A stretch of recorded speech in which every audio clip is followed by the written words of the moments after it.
And the arrest of WikiLeaks founder Julian Assange is making all the headlines today. Just take a look at this. Look at those headlines. Why Britain is likely to send WikiLeaks Assange to Sweden on rape charges. Arrested WikiLeaks chief denied bail in the UK. And Julian Assange's new image just in time to talk about those rape accusations. But could there be more to the story? What's behind the media frenzy? And who is behind the accusations? Well, investigative journalist and RT contributor Wayne Madsen is here for more. All right, Wayne, so he faces allegations of rape, of molestation, of unlawful coercion. There are two women accusing him of all of this. What do we know about them? Well, one in particular seems to have a pretty jaded background. Anna Arden, who was with an anti-Castro group. Now, where have we heard all this before?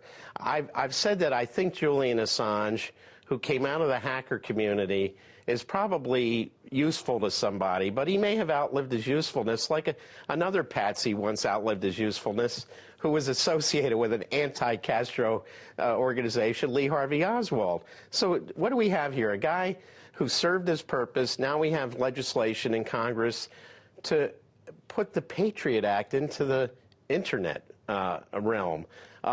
What we know about Anna Arden, though, she was with a group called Ladies in White and associated with a guy named Kyrillos Posada, or Posada Kyrillos. He is a very nasty terrorist. He was responsible for bombing a Cubana Airlines plane in 1976 that took off from Barbados. Now, if Assange claims he has all this knowledge about what's going on and he didn't know who he was associating with in Sweden, well, I think this goes to show that he just wasn't very careful.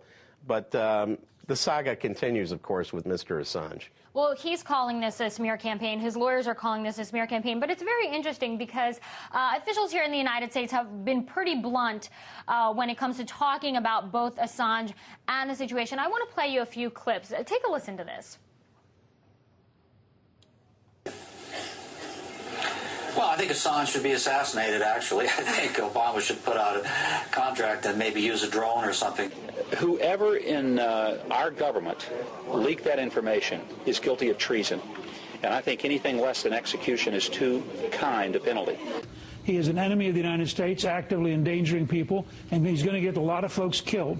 And I think that's a despicable act, and we should treat him as an enemy combatant and as an absolute enemy of the United States. Also worth mentioning, other members of Congress calling on Secretary of State to label WikiLeaks as a foreign terrorist organization. So pretty strong language here coming from some of those talking heads and officials. Yeah, I would note that two of those, Gingrich and Huckabee, are also possible presidential candidates. So just like any carnival barker, they want to, get their 2 cents in. But what they said shows they may have 2 cents, but they don't have any common sense. To say, we just go around and assassinate somebody and declare some group a foreign terrorist organization. I mean, it's so common to hear this rhetoric out of U.S. government people these days.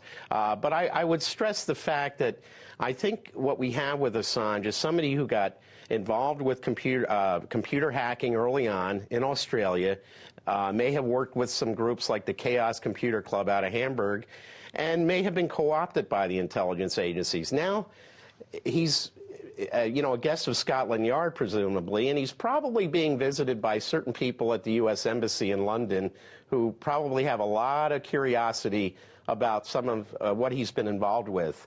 I would almost guarantee he's being visited by some Americans, courtesy of our British cousins. So, I mean, but with all these charges, and he's saying that he's going to fight the extradition, but is this it for him? Well, we have to see, how good his lawyers are. I would note that they've frozen his bank account in Switzerland.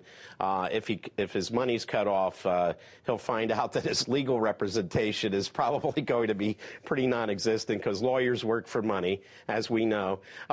Well, James Catlin had been representing him, and he's the one that actually came out and said that those two women were sort of sending text messages after their experience with Julian Assange, sort of boasting about that. So he has representation now. Yes. Well, we'll see how long that continues if he, he winds up being penniless. And I think the problem here, though, with Assange is he got involved in something that was way beyond him.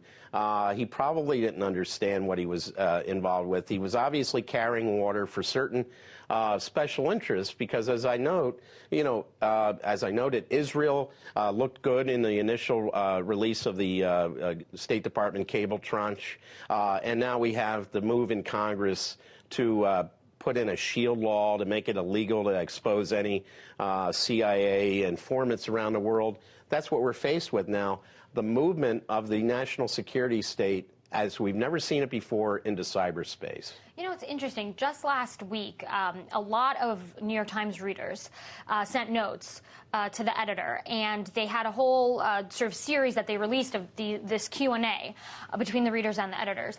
And a lot of the readers were saying, we're disgusted that you even released this, the fact that we're going to stop our subscription, sort of trying to hold the New York Times accountable. So we don't really see that anywhere.